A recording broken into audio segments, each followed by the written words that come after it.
Y había comentado la semana pasada que este domingo hablaríamos un poco acerca de las finanzas. En un comentario específico, esta mañana vamos a hablar acerca de la razón del dar, la razón del dar. ¿Por qué es importante darle al Señor? Y son temas que no comúnmente tocamos semana a semana, y generalmente le dedicamos solamente un domingo al año, aunque creo que es importante. Así que bien, si usted viene por primera vez o segunda ocasión, tal vez tercera, esperamos que usted pueda recibir este mensaje de la manera adecuada. En esta iglesia jamás hemos impuesto al creyente una situación o una obligación con respecto al dar. Siempre ha sido en acción de gracias delante del Señor, pero hay razones muy importantes por las cuales nosotros le damos al Señor. Así que también pedimos que no sea esto malinterpretado, o bueno, esperamos que no sea malinterpretado, y que considere que no vamos a hablar en el sentido de ninguna manipulación, porque voy a insistir en cosas muy básicas y muy importantes en relación a la ofrenda, por ejemplo, que la palabra nos habla de que es de manera voluntaria y demás. Así que bien, el tema es muy largo, pero voy a tratar de ser muy específico en eso. Le voy a dar un contexto, le voy a presentar un poco de la historia con respecto al asunto del dar, y vamos a entender precisamente por qué es importante darle al Señor. Así que estamos ahí en la segunda carta a los Corintios, capítulo 9, versículo 10. ¿Están ahí todos? Sígame con su vista, por favor. La escritura dice: y el que da semilla al que siembra y pan al que come, proveerá y multiplicará vuestra sementera y aumentará los brutos de vuestra justicia, para que estéis enriquecidos en todo para toda liberalidad, la cual produce por medio de nosotros acción de gracias. ¿A quién está haciendo referencia la palabra? Hace referencia a los creyentes. Voy a leer nuevamente específicamente este versículo: y el que da semilla al que siembra. ¿Quién es el que siembra? Digamos en términos prácticos, el sembrador, pero para términos de nosotros, el creyente. ¿Y de dónde obtenemos la semilla? En relación a la escritura, sí, la misma palabra. Pero ¿quién es quien provee hablando en un sentido humano o material? ¿Quién es el que provee para todas las cosas? El Señor, ¿verdad? Evidentemente por medio de nuestro trabajo, pero Dios es el que provee. Entonces, me regreso: el que da semilla al que siembra, y el que da semilla al que siembra y pan al que come, proveerá y multiplicará vuestra sementera y aumentará los frutos de vuestra justicia, para que estéis enriquecidos en todo para toda liberalidad, la cual produce por medio de nosotros acción de gracias. Versículo 12: porque la administración de este servicio no solamente suple a lo que a los santos falta, sino que también abunda en muchas acciones de gracias a Dios. Es decir, todo lo que nosotros presentamos es una acción de gracias delante de Dios. Pues por la experiencia de esta ministración, ¿qué sucede? Glorifican a Dios por la obediencia que profesáis al evangelio de Cristo. Es decir, si yo lo hago, también lo hago por obediencia al evangelio, y por la liberalidad de vuestra contribución para ellos y para todos. En esto se refiere específicamente al cuerpo de Cristo. Muy bien. Esto es solamente una parte de las razones, pero bien dándole un poquito del contexto en cuanto a las ofrendas, en cuanto a los diezmos, en cuanto a las primicias, ¿por qué es importante darle al Señor? En la Escritura nos encontramos con una primera ofrenda que es presentada delante del Señor. Génesis capítulo 4.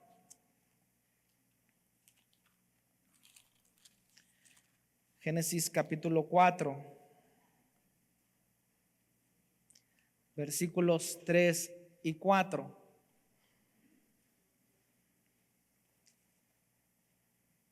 Génesis capítulo 4, versículo 3, la Escritura dice: y aconteció andando el tiempo que Caín trajo del fruto de la tierra. ¿Qué fue lo que trajo? Una ofrenda a Jehová. Y Abel trajo también de los primogénitos de sus ovejas, de lo más gordo de ellos, y miró Jehová con agrado a Abel y a su ofrenda. Muy bien.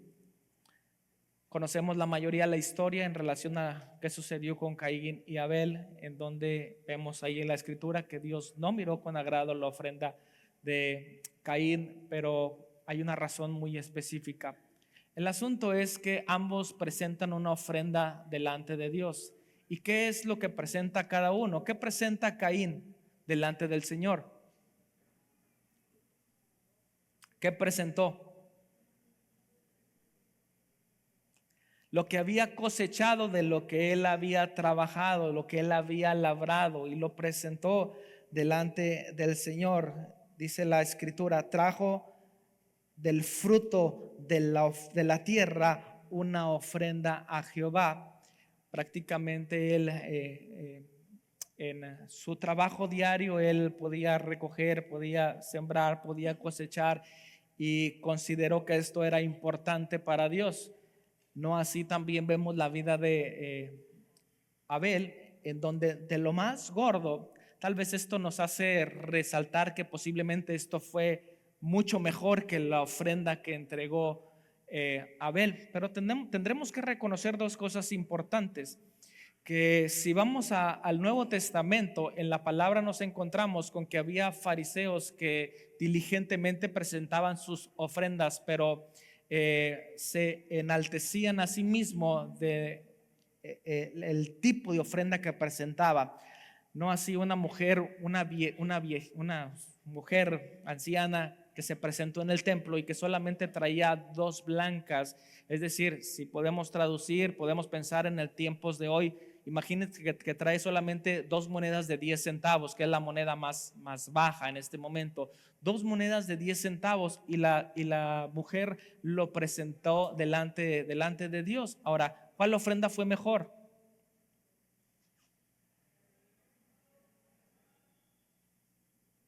Y el asunto es no pensar en lo que se estaba dando, sino en la intención de cómo se estaba dando. Por eso es que hago la referencia: aquella mujer dio todo lo que tenía.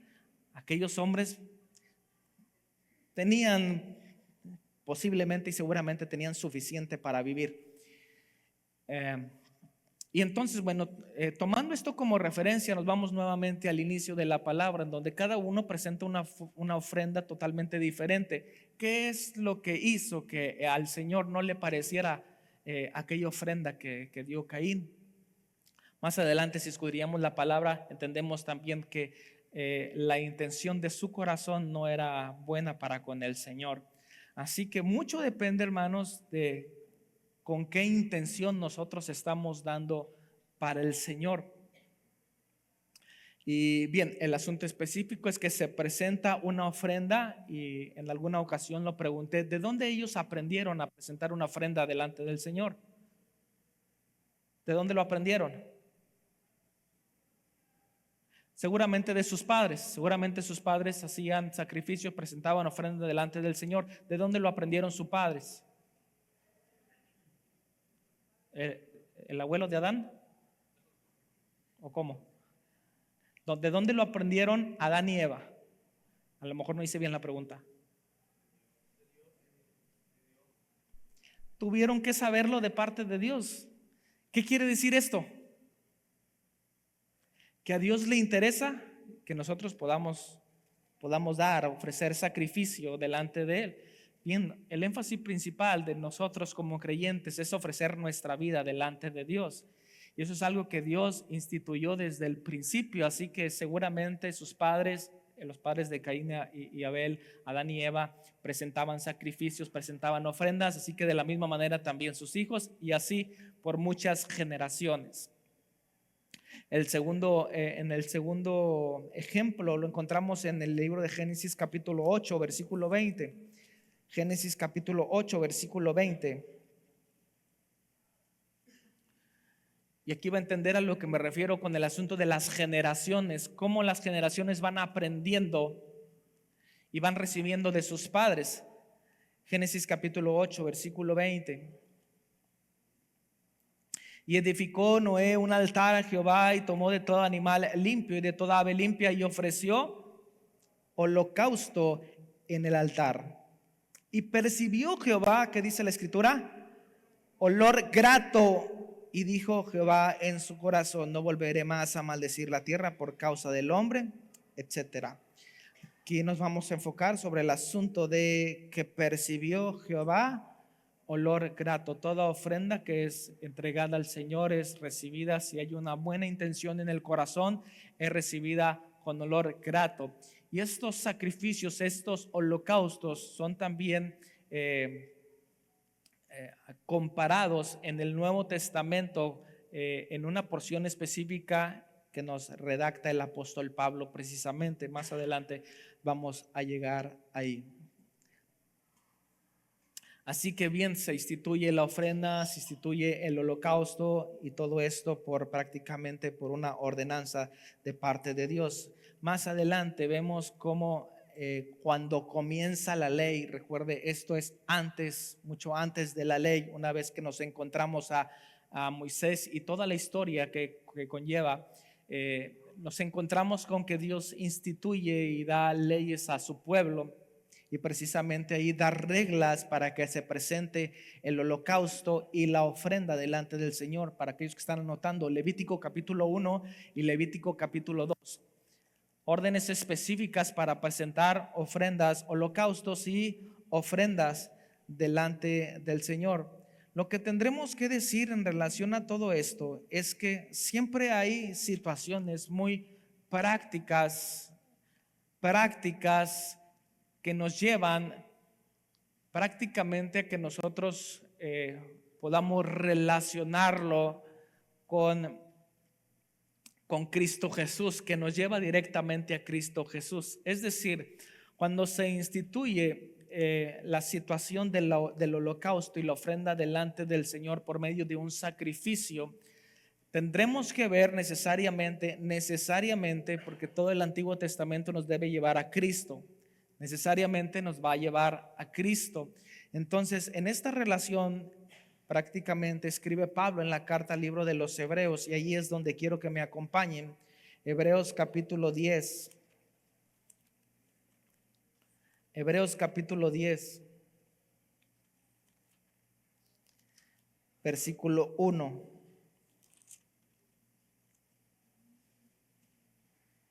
Y solamente voy a leer algunos versículos, tómenlo en cuenta por favor en sus anotaciones, de los versículos 1 al 18. De los versículos 1 al 18, pero voy a leer solamente unos versículos que considero importantes. La escritura dice: porque la ley, teniendo la sombra de los bienes venideros, no la imagen misma de las cosas, nunca puede, por los mismos sacrificios que se ofrecen continuamente cada año, hacer perfectos a los que se acercan. Es decir, parte de la intención de ofrecer sacrificio, de ofrecer ofrenda, tenía que ver con el perdón de los pecados, pero no podía hacer a nadie, absolutamente a nadie perfecto, si no es ahora a través de Cristo. Versículo 2: de otra manera cesarían de ofrecerse, pues los que tributan este culto limpios una vez no tendrían ya más conciencia del pecado. Pero en estos sacrificios cada año se hace memoria de los pecados, porque la sangre de los toros y de los machos cabríos no pueden quitar los pecados. Y bien, continúa el pasaje advirtiendo que precisamente todo esto, lo que fue lo que se realizó en el Antiguo Testamento solamente es imagen, sombra, semejanza que nos llevaría directamente a Cristo. La pregunta es, ¿en qué se asemeja todo esto a Cristo Jesús? Y la respuesta es muy sencilla, porque para el perdón de los pecados se requería de un sacrificio, y en ese sacrificio necesariamente derramamiento de sangre. Así que ¿qué fue lo que hizo Cristo por nosotros? Y ahí está perfectamente la comparación. Lo que surgió de manera práctica en el Antiguo Testamento nos lleva directamente a Cristo Jesús. Él se ofreció como una ofrenda delante del Señor, olor agradable, olor fragante, derramó su sangre hasta lo último de la sangre, de manera que ahora tenemos nosotros el privilegio y la bendición de ser salvos por medio de su muerte, justificados por medio de su muerte. Así que qué gran gozo tenemos el día de hoy. Amén. Y bien, más adelante todavía sigo dando un poco de contexto e historia con respecto a esto. Prácticamente de manera obligatoria en relación al diezmo surge una ley, Deuteronomio capítulo 14. Deuteronomio capítulo 14.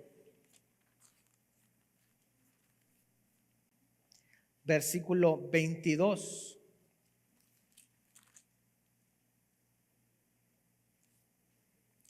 Versículo 22.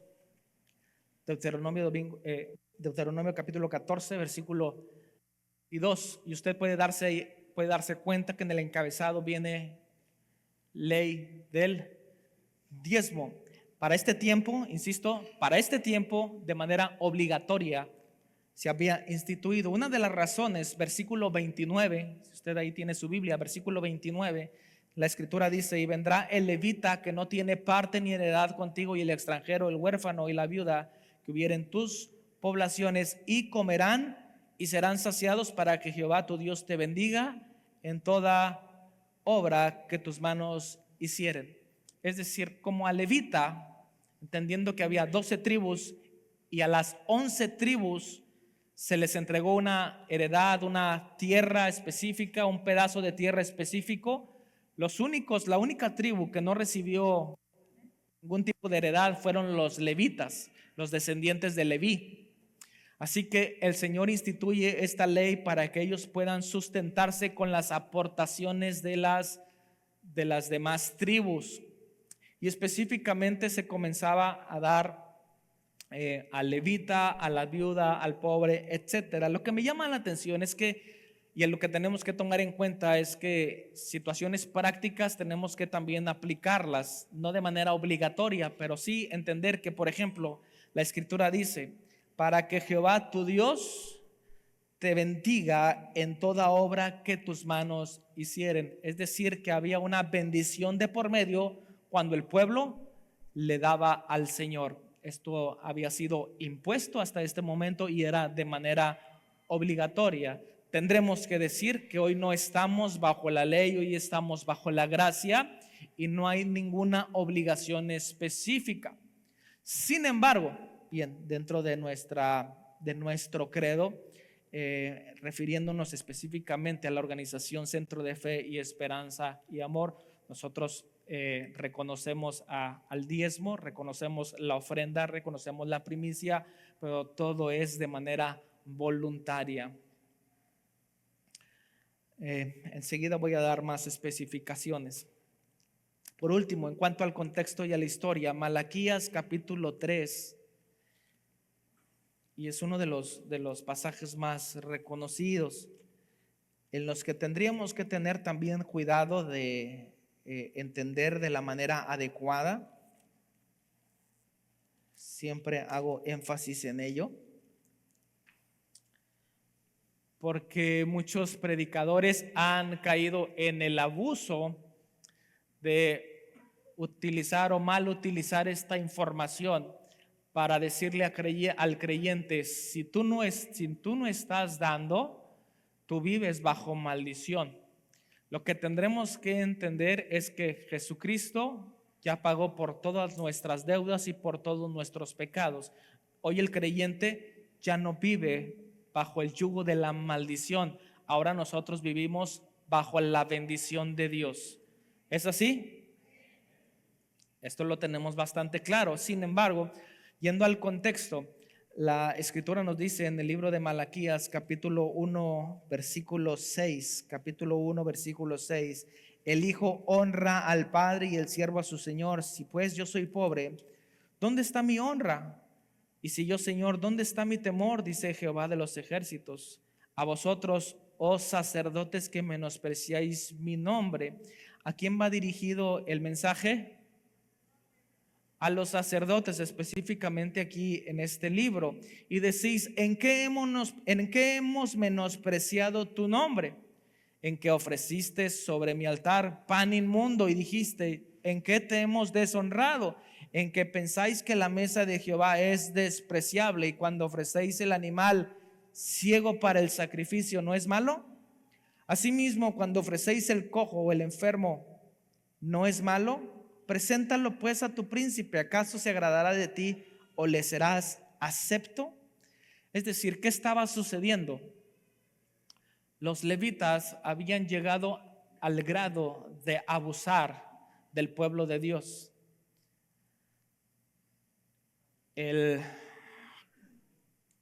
Cada persona era responsable de llevar una ofrenda según la ley, de llevar una ofrenda al templo. Y en esa responsabilidad tenía que presentar un animal que fuera o que fuese perfecto.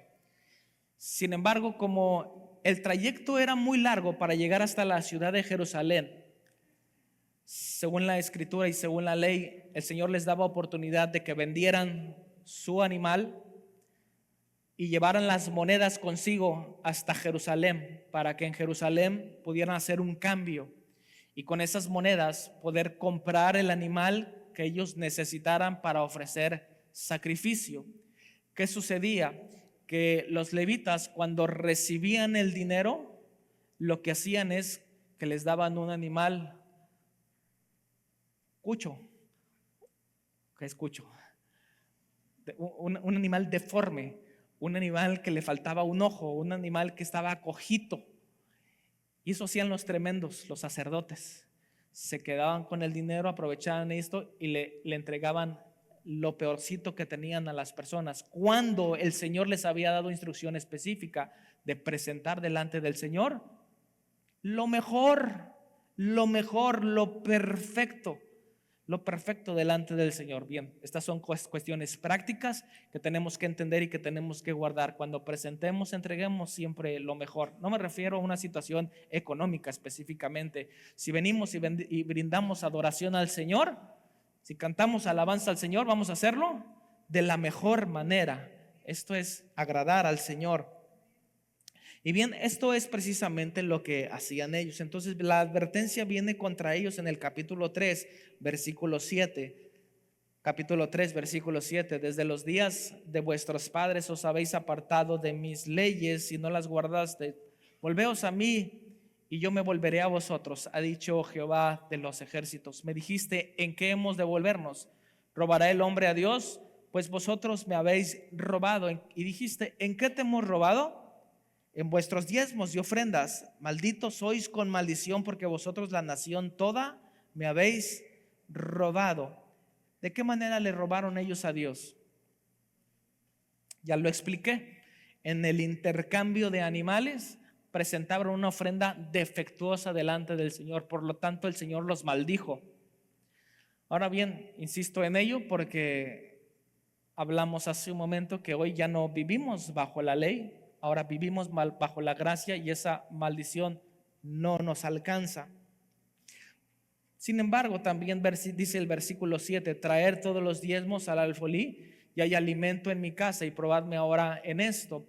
Cuando se refiere hay alimento en mi casa, era específicamente el templo del Señor que estaba construido en Jerusalén, y ahí es donde se almacenaba todo el grano, toda la ofrenda que la gente traía delante del Señor.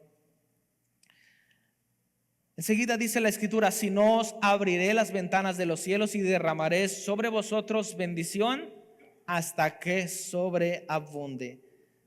¿Cuántos quieren de esa bendición? Bien, la promesa En la contraparte de la maldición, la escritura nos dice: yo os abriré las ventanas de los cielos y derramaré bendición hasta que sobreabunde. Reprenderé también por vosotros al devorador, y no os destruirá el fruto de la tierra, ni vuestra vid. El campo será estéril, dice Jehová de los ejércitos, y todas las naciones os dirán: bienaventurados, porque seréis tierra deseable, dice Jehová de los ejércitos. Así que, bien entendiendo ya el contexto, había un llamado específicamente a los sacerdotes, a los levitas, que habían prácticamente robado a Dios en este asunto de manera muy específica. Sin embargo, bueno, creo que sí podemos hoy apropiarnos de las promesas que el Señor le da a su pueblo, esperando sí que el Señor abra la ventana de los cielos y derrame bendiciones sobre los suyos. ¿Cuántos dicen amén? Bien, ahora bien, ya que entramos en el asunto del diezmo, nos encontramos con que tiempo antes de la ley, específicamente en el libro de Génesis capítulo 14, en el que también haremos una comparativa.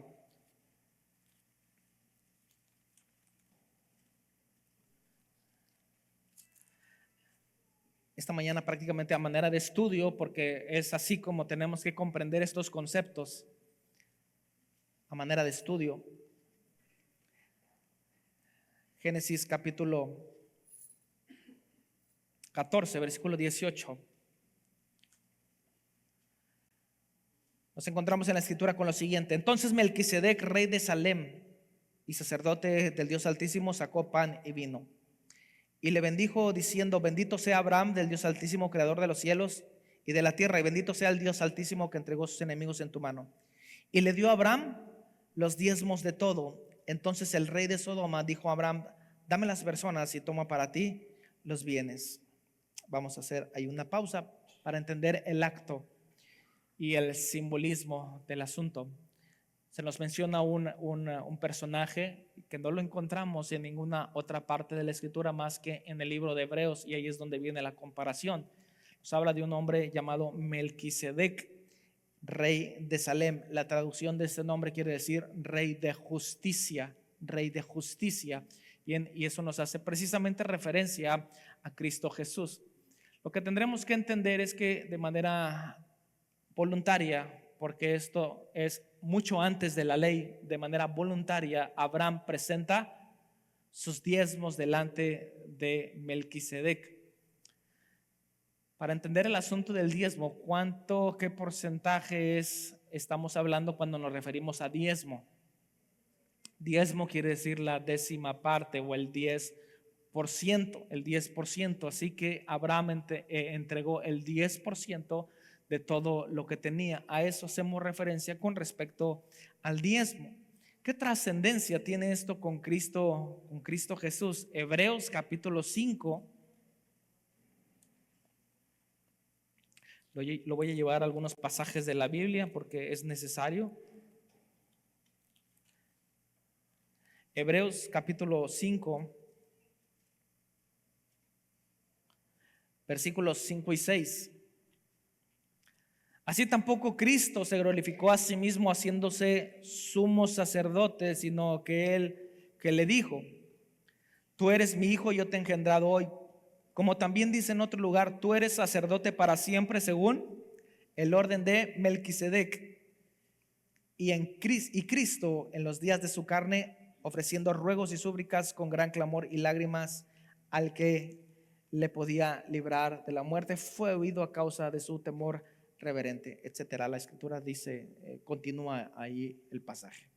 El asunto específico es la comparativa que encontramos. Si en el Antiguo Testamento nos encontramos con este nombre o este hombre llamado Melquisedec, que fue un sacerdote, ahora nos está comparando la escritura en el Nuevo Testamento a Cristo como un sumo sacerdote a quien le fueron entregados en el Antiguo Testamento los diezmos. Solamente es información, un poco de contexto para que nosotros entendamos esto. Ahora bien, de aquí vamos a partir al libro de Mateo capítulo 23. Mateo capítulo 23.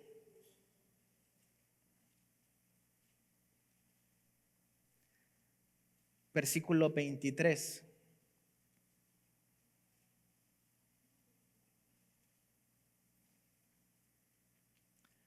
Mateo 23, versículo 23, en donde la escritura nos dice: hay de vosotros, escribas y fariseos hipócritas.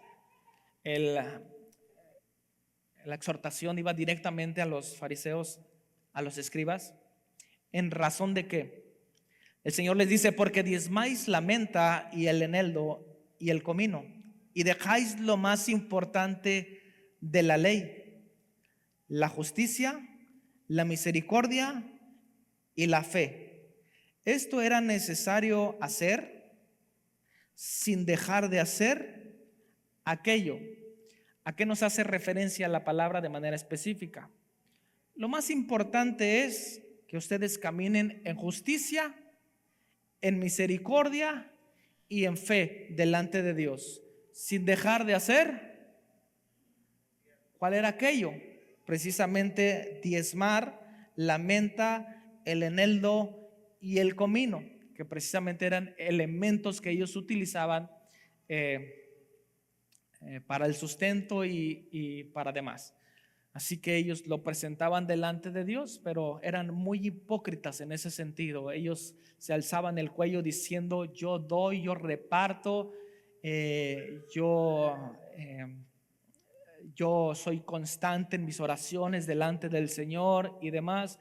Y entonces ahí es donde viene la exhortación. ¿De qué te sirve hacer todo este tipo de cosas cuando no has entregado tu corazón y no actúas bajo justicia, no actúas bajo misericordia, no actúas bajo en fe? Y bien, hay algunos argumentos ya en tiempos actuales que nos dicen con respecto al diezmo que no se menciona ni en las cartas de Pablo, ni en las cartas de Pedro. Efectivamente, no hay ninguna mención. Sin embargo, también tendremos que considerar que no existe ninguna mención en contra de, es decir, no hay ningún llamado sobre el asunto de dejar de hacerlo. ¿Se da cuenta? Porque si bien resaltamos el hecho, posiblemente en estos tiempos de aquellos que están en contra del diezmo, con cierta razón ellos dicen: bien, pues efectivamente en la escritura, en el Nuevo Testamento, no encontramos nada acerca de esto. Jesús lo menciona en este apartado de manera específica, y no vemos que en ningún momento ni el apóstol Pablo ni el apóstol Pedro tampoco haga una restricción con respecto a la actividad que aquí se realizaba. Pero bien, es un argumento que nosotros utilizamos para entregarlo, me refiero a lo que menciona el libro de Mateo, para entregarlo nosotros de manera voluntaria. Y creo que la mayoría de nosotros, creo que así es, la mayoría de nosotros lo hacemos, y lo hacemos de manera diligente, y cada semana hacemos una aportación muy específica hablando en relación al diezmo. Ahora bien, en relación a la ofrenda, y es donde más se hace se resalta más en relación al Nuevo Testamento. Nos regresamos a la segunda carta a los Corintios.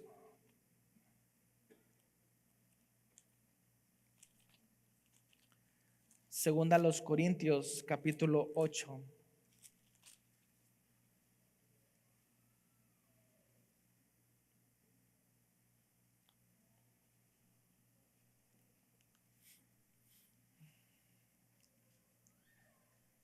Y es que en relación, hermanos, a la situación del diezmo hay mucho debate en muchísimas iglesias, y creo que no es un asunto para estar posiblemente debatiendo, sí, pero peleando no, en relación al asunto del diezmo. Y quiero resaltar esta parte, y usted lo sabe perfectamente. Lo dije al comienzo. Todo asunto y toda ofrenda y todo diezmo es presentado al Señor siempre de manera voluntaria. Pero los que hemos entendido el principio bíblico, nosotros sabemos que hay un beneficio para el mismo creyente cuando nosotros damos al Señor. Amén. Y así ha sido. Yo creo que, y lo he visto, he sido testigo de cómo el Señor ha bendecido sus vidas, y lo va a seguir haciendo sin lugar a dudas. No porque yo lo diga, porque así está escrito y Dios es fiel para con aquellos que somos fieles. Si aún dice la Escritura, si nosotros somos infieles, Él sigue permaneciendo fiel. Ahora piense en la fidelidad de un creyente. Por supuesto que el Señor abre las ventanas de los cielos para derramar sus bendiciones sobre sus hijos. Segunda de Corintios capítulo 8 versículo 4, pidiéndonos con muchos ruegos que les concediésemos el privilegio de participar en este servicio para los santos, en cuál servicio. Versículo 2, un poquito antes, que en grande prueba de tribulación la abundancia de su gozo y su profunda pobreza abundaron en riquezas de su generosidad. Aunque bien era una iglesia pobre, abundaba la generosidad. Dice el apóstol Pablo, versículo 3, pues doy testimonio de que con agrado han dado conforme a sus fuerzas y han dado más allá de sus fuerzas. Y aquí es donde llegamos al versículo 4, pidiéndonos con muchos ruegos que les concediésemos el privilegio de participar en este servicio para los santos. Me acordé de este miércoles pasado donde prácticamente yo estaba terminando la reunión y prácticamente más de 10 gritaron, pastor, la ofrenda.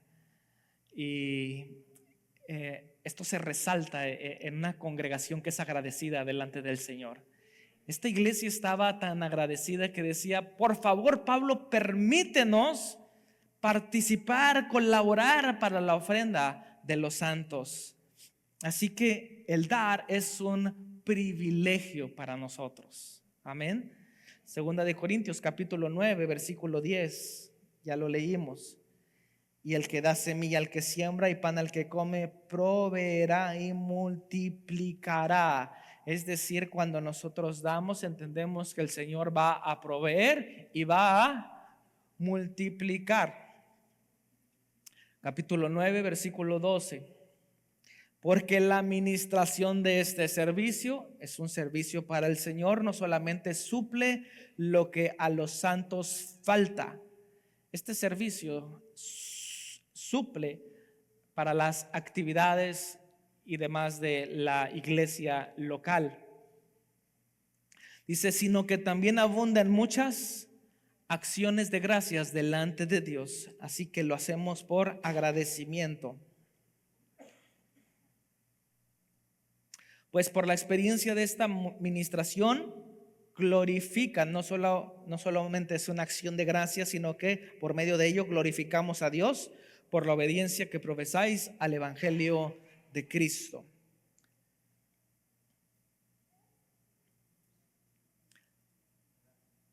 Así que en estos versículos podemos entender que por medio de la ofrenda encontramos provisión, multiplicación, acciones de gracias y sobre todo glorifican a Dios. Segunda de Corintios capítulo 16.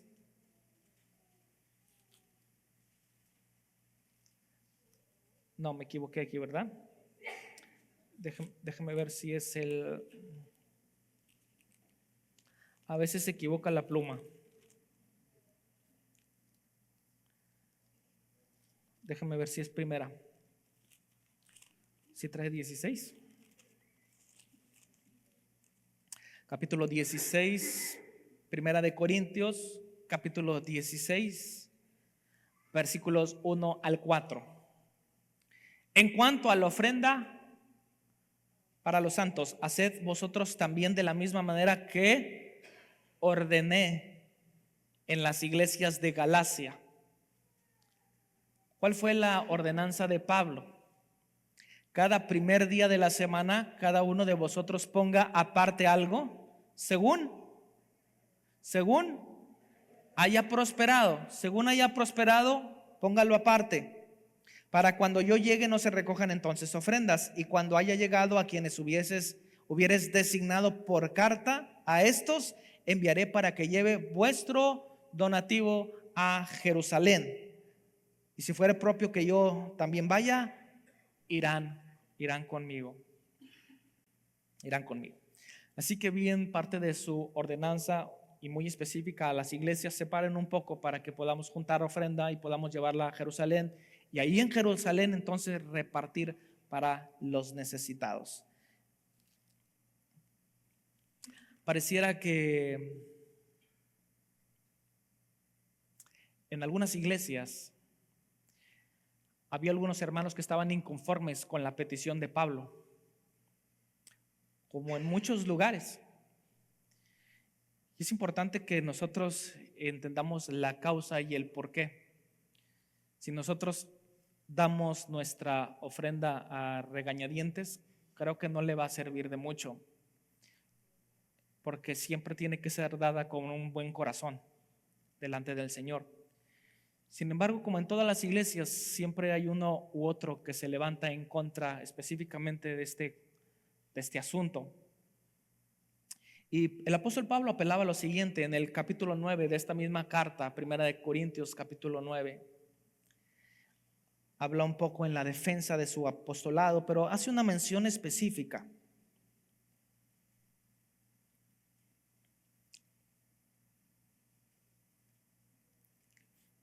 Capítulo 9, versículo 11.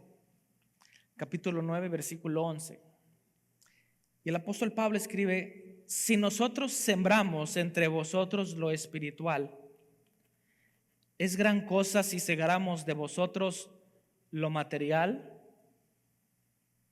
Si otros participan de este derecho sobre vosotros, ¿cuánto más nosotros? Estoy leyendo un poco más lento para que vayamos comprendiendo lo que el apóstol Pablo está diciendo.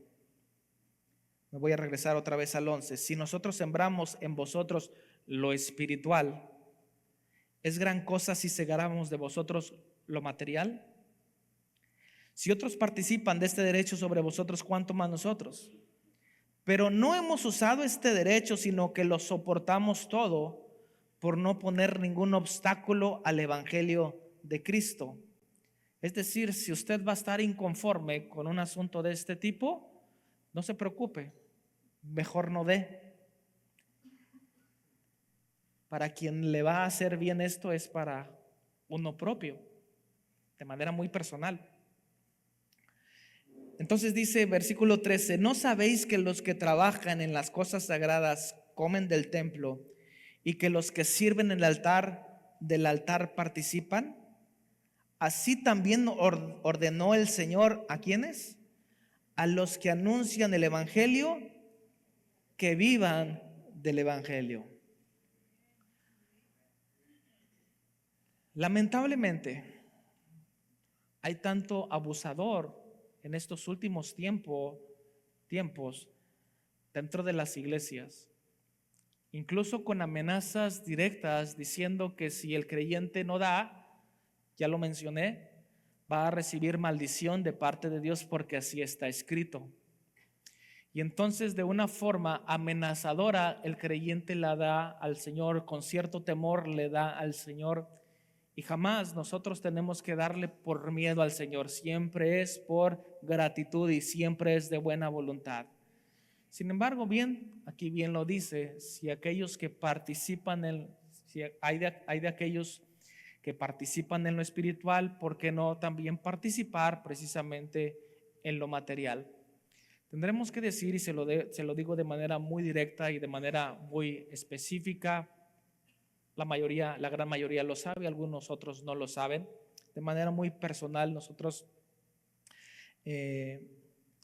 entendiendo que hay gastos muy específicos en este lugar, y no voy a ser específico en ello, simplemente que usted sea consciente de que sí tenemos algunas cosas muy importantes, además de la renta de este lugar, que de alguna manera bien Dios nos ha bendecido con el asunto de poder ejercer de alguna manera nuestra profesión también fuera de lo que es la obra del ministerio, y que de esa manera que también suplimos algunas de nuestras necesidades. En relación a esto, quiero que esté tranquilo y que sepa que al menos de nuestra parte, usted lo conoce, usted conoce mi corazón y sabe que al menos en esta parte no hay ningún abuso en este sentido, y que tratamos de ser muy íntegros delante del Señor en relación a todo esto. Y esto es algo que yo menciono de una manera muy particular, sin embargo, y con dolor lo digo, que en algunos otros lugares no se actúa de la misma manera y precisamente en razón de ello, mucha gente ha cerrado su corazón, ha cerrado su mano para darle al Señor, sin tomar en cuenta que esto es un beneficio personal, es un beneficio para nosotros. Cuando yo le doy al Señor, yo sé que el Señor va a bendecir mi vida, independientemente de lo que suceda con lo que yo doy. Ahí posiblemente esté el problema. Pero mire, usted no se preocupe, al menos, insisto, al menos de forma personal y de forma muy local, creo que usted puede estar tranquilo. Usted me conoce, o la gran mayoría me conoce, y podemos estar tranquilos que tenemos y llevamos una buena administración. Tendré que decir que nosotros tenemos que reportar también las finanzas al organismo central, y que, hermanos, de lo que recibimos aquí en el templo, también nosotros tenemos que diezmar al fondo central, y es una práctica que hacemos mes a mes. Así que si usted diezma y si yo diezmo de lo recibido, nosotros como iglesia local también diezmamos al fondo central. Y, hermanos, eso es una bendición para la iglesia. Amén. Y si la iglesia es bendecida, los miembros son bendecidos también. Si los miembros son bendecidos, viceversa, también la iglesia es bendecida. Hemos visto la fidelidad y la prosperidad de Dios sobre nuestras vidas. Amén.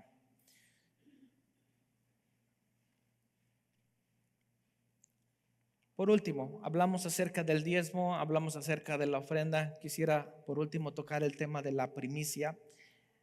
Proverbios capítulo 3, versículo 9.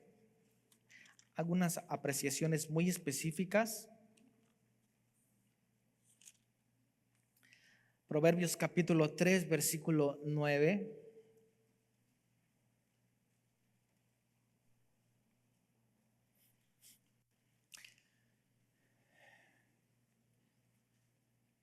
Sin llegar a confundir el punto, escuche bien, sin llegar a confundir el punto de lo que sucedía en las fiestas que fueron instituidas en el Antiguo Testamento, hablando específicamente la fiesta de las primicias, que era una fiesta judía.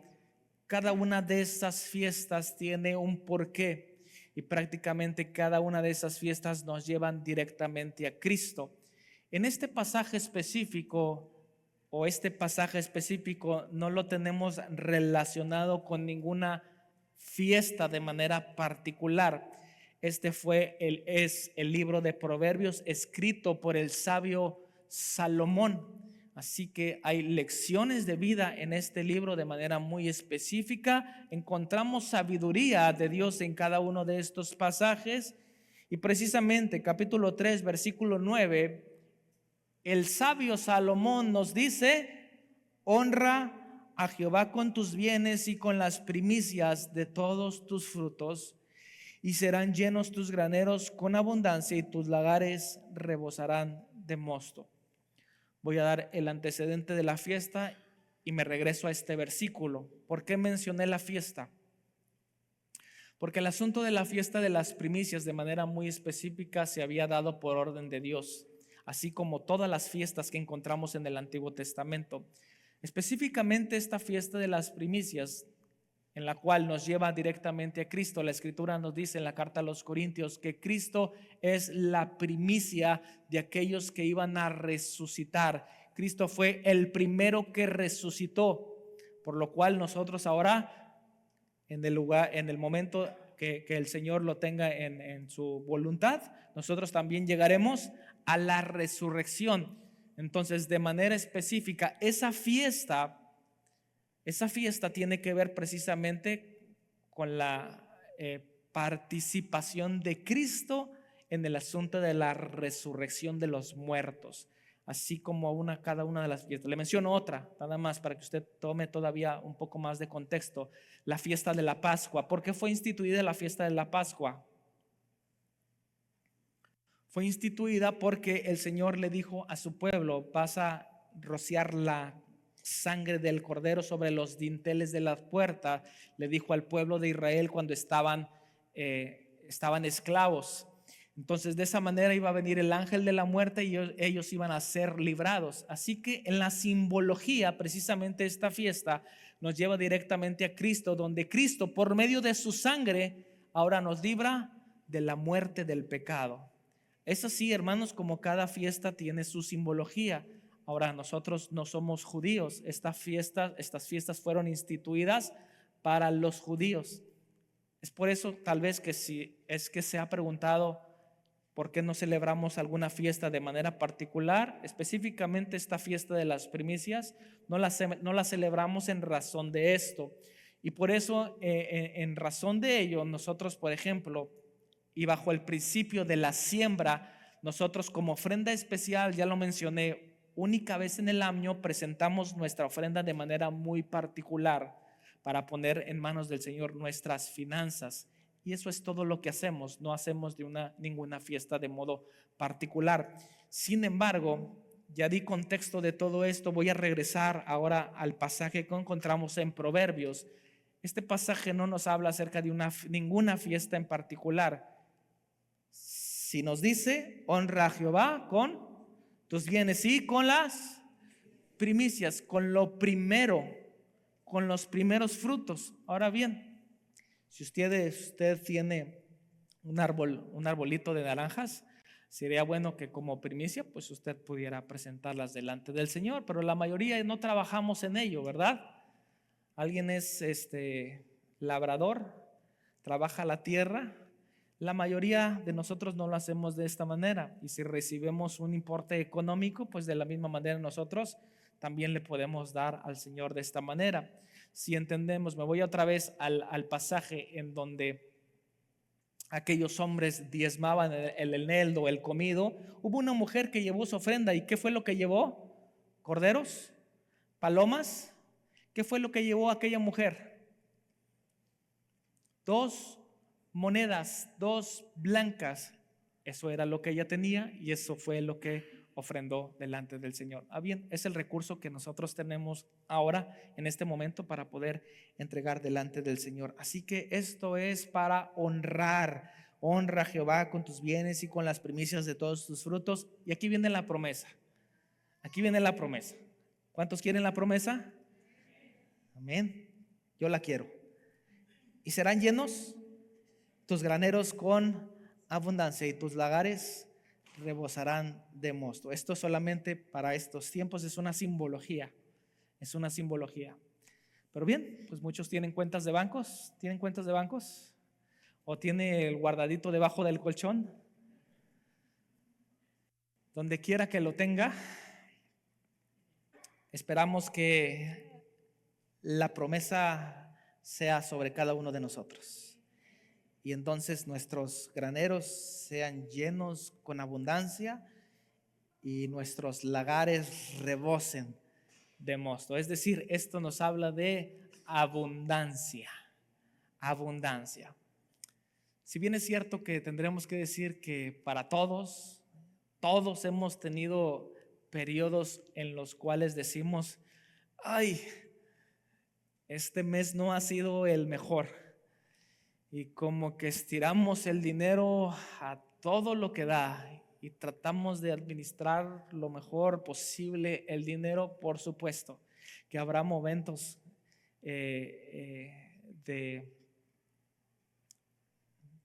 si me atrevo a decir tal vez de escasez, porque habrá momentos de escasez posiblemente, pero nosotros tenemos una promesa. Y la promesa del Señor es que el Señor no nos va a dejar y no nos va a desamparar. Y si usted, tanto como yo, porque yo lo he vivido, he tenido tiempo de escasez y el Señor ha suplido mi necesidad. Y parece increíble pensarlo de esta manera, pero como testimonio personal, momentos donde prácticamente ha escaseado absolutamente todo, siempre se escuchaba en algún momento que alguien tocaba la puerta. ¿Y sabe qué? Llegaba alguien con la provisión. Aquí traigo estos frijolitos. Los frijolitos no son suficientes. Espero que no haya nadie aquí que me diga, ¿qué son los frijoles?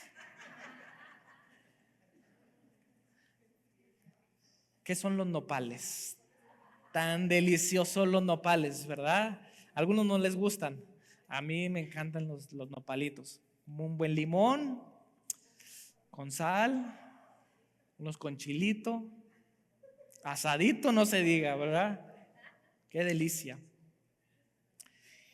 Y bien, no quería llevarlo a pensar en la comida. El asunto es pensar que, así como lo dijo el apóstol Pablo, si bien Dios ha sido bueno en los momentos de provisión, en los momentos de escasez, también ha sido bueno. Porque Dios es parte de la esencia de Dios, la bondad de Dios es parte de su esencia. Así que Dios no va a cambiar, falte o no falte, tengamos sustento o no tengamos sustento. Yo sé estar, decía el apóstol Pablo, sé tener y sé no tener. Yo sé vivir en abundancia y sé vivir también en escasez. Y hacía referencia a la problemática que él vivía por el asunto del evangelio. Por lo tanto, he de decir, dijo el apóstol Pablo, he de decir, todo lo puedo en Cristo que me fortalece. Así que bien, hay frijoles o no hay frijoles, o hay cabrito o no hay cabrito, carne asada o no carne asada, he de decir, todo lo puedo en Cristo que me fortalece. Y es ahí donde damos gloria a nuestro Señor Jesucristo.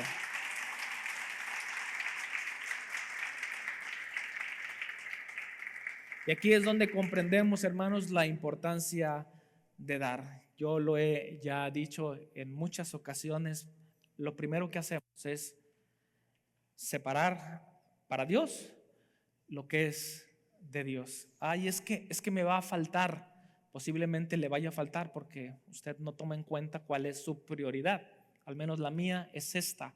Y lo primero que hago cuando recibo es separar a Dios. Sin embargo, usted tiene la última palabra. Ya lo vimos en la escritura, que en cuanto a la importancia de dar, esto no es obligatorio, es voluntario, pero también tomar en cuenta que esto se hace generosamente y todo lo que hacemos brinda honra al Señor. Amén. Así que consideremos estos asuntos, estos puntos importantes para que podamos actuar sabiamente y que cada vez que pensemos en hacer una crítica, espero que aquí no suceda, pero cada vez que pensemos en hacer una crítica, pensemos en el asunto de lo que yo estoy haciendo es para glorificar al Señor y se retorna en un beneficio personal.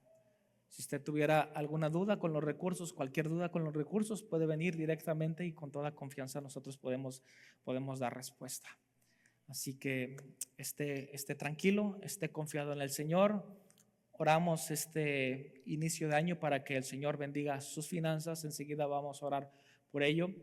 Parte de las peticiones con las cuales ya comenzamos, algunos en sus sobres pusieron sus peticiones, ya comenzamos, hermanos, a orar por ellas, ya. Y entonces ahí vemos entre muchas peticiones, prácticamente muchas tienen que ver con situación económica, en donde pedimos al Señor que en algunos casos específicos que traiga clientes, aumentos de salario, cambios de puesto, cambios de trabajo. El hermano Gabriel testificaba este domingo, recién llegábamos a la iglesia, solicitábamos un trabajo al Señor para poder, ese era el propósito y el deseo de su corazón y esperamos que se mantenga firme. Señor, permite que yo pueda ir lo más que pueda a la iglesia y los miércoles de estudio y los domingos. Y no tardó ni un mes y el hermano obtuvo el cambio de trabajo que quería. Así como hemos escuchado un sinfín de testimonios en cuanto a cambios, aumento de salario, hemos testificado ya, y no es para enaltecernos, toda la gloria la damos a Dios. Hemos escuchado de cambio de carros, agentes de carros de agencia, etcétera. Hermanos, no, insisto, ese no es nuestro enfoque, todo viene por añadidura. El asunto es que usted ponga mucha importancia en el corazón y que todo lo que hagamos sea para el Señor. Amén. Y de buen corazón y de buena voluntad. Le voy a pedir que se ponga de pie, por favor.